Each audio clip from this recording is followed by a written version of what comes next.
Be completely honest with you, I didn't hear the question. The question. Do you like that it's going back? I agree with Wiggy. Well done, sir. We're going to go ahead and move on to the next question because we're doing this. Why should I buy Modern Warfare 3 instead of Battlefield 3? That was the question. You should be buying both because they will both be stellar games. I refuse to say one ill word about Battlefield 3 or DICE because I think they're both fantastic, and I'm good friends with several of the guys on the team. If you're a shooter fan, they're both fantastic games to own because of one reason: they are different. What do you guys think about that? I think I totally agree with that statement.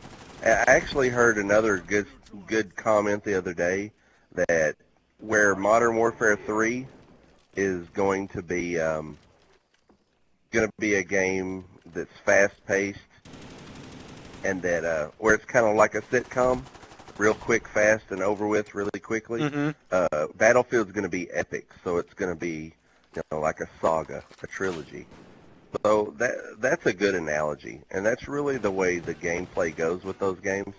If you like fast, really fun, and over with really quickly, then that's going to be Modern Warfare 3. If you're willing to put the time in to play Battlefield and get good at Battlefield, it's going to be just as rewarding, but it's going to play differently and feel differently. But I think that's the point. They need a couple of different flavors out there in order to keep this genre from just getting stale. That's my opinion. When it comes to Battlefield, I didn't play too much of Battlefield 2 again. I didn't play Battlefield Bad Company 2 a lot, but I did like how it was different than Call of Duty. I thought it was kind of like a change in the pace, and although it took a while to get used to, I enjoy the differences. I like how it's a bit slower sometimes, and it can be a lot less stressful because it does emphasize the team play. I don't know how much different it will be if Modern Warfare 3 starts to emphasize team play as well. So, I don't know. I'm just going to have to wait and see. I do plan on getting both games anyways, though. As far as BF3 and MW3 go, I'm kind of biased towards MW3 only because of stuff that's been released so far about it. I feel like it's MW2 reskinned basically. I really don't feel like there's going to be much change about it that's going to make it worth the buy. I think I'm going to end up succumbing to the pressure and getting it anyways, but I don't know. It's BF3 is looking.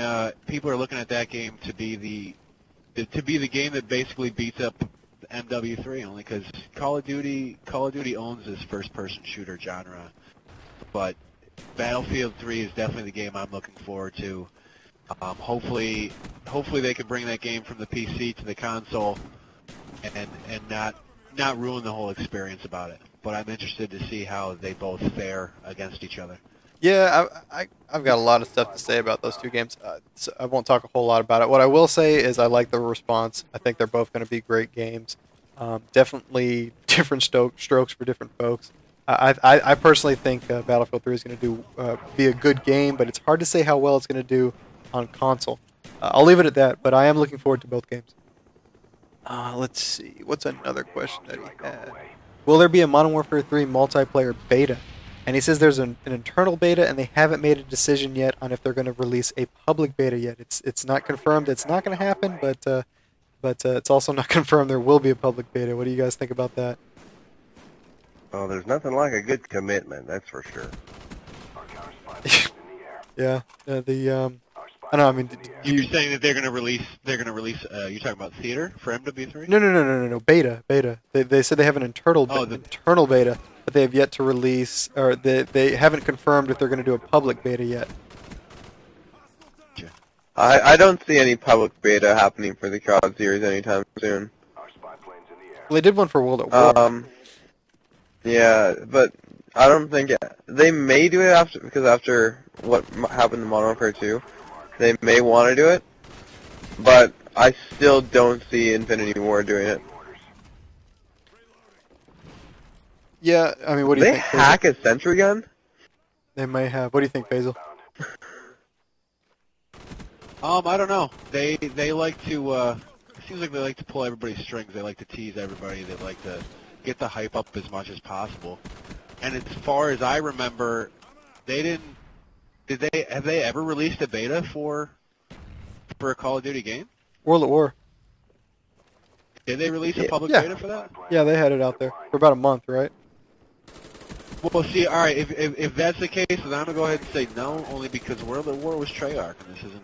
Yeah. This is the other side. So I don't think they are. I don't think it's I going to think happen. They're gonna try to pump this game up as much as possible and just tease Just put it everybody out until the there. day it releases. Yeah, I don't think it's going to happen either. I think that's kind of, speculate. I mean, that he's just talking. He doesn't want to officially, I guess, piss people off. I think they need it, definitely after looking at Modern Warfare 2. I can understand why it's not happening because they've got, they lost a lot of people at Infinity War and they brought in Sledgehammer, so they're pressed for time. It's not like you can just throw out a beta and that's not going to affect your development schedule. So I can understand how they're crunched for time.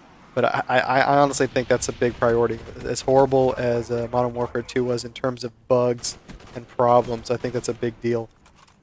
So we'll have to wait and see. Especially with the Go ahead. the success of the Gears of War beta. Yeah. Why not? Yeah. Oh yeah, definitely. Let's see. What is the other stuff in there? A lot of. What's another question? Were you surprised at the backlash to Call of Duty Elite? How do you feel about Battlefield's similar service? For you guys who do not know, at E3, they pointed out they're doing something similar to COD Elite, and it's 100% free for all of its services. Now, we don't know what the services are between the two, like what's the differences in services, but Battlefield's got some stat tracking that's going to be 100% free. He said he wasn't surprised by it at all. He thinks it was presented incorrectly, and a lot of people looked at it like it was going to be pay to play. But he also said he's glad that Battlefield 3 is doing it as well. He thinks he wants to see more people in the industry following that model. What do you guys think? I mean, were you surprised there was backlash against Elite? And what do you think about Battlefield doing it for free? Well, Battlefield doing it for free, I think that's certainly what the public's asking for. But I can also, the negative aspect to mention too, they should have released the information about Elite before they bring out the fact that, oh, well, you're going to pay for this, because they knew the rumors about pay for play was out there. So why would you even, bring that into the equation? Let people have the beta, let them see what it's all about, and then if they decide to pay for it, then you're all set to go. But I think the fact that they brought in any kind of pay service only gave the public more fuel for the fire, so to speak, to say, see, we told you it was going to be pay for play, even though everything I've seen does not point towards pay for play. It's adding additional features, and if you want to add different aspects of Elite, you can pay for it. So I think the public's perception of what they're trying to do has been skewed badly over the fact of the way they're marketing it now. What do you think, Basil? I agree. I mean, the price of Xbox Live has gone up. Games are $60. DLC has gone from DLC used to be $10. Now map packs are $15.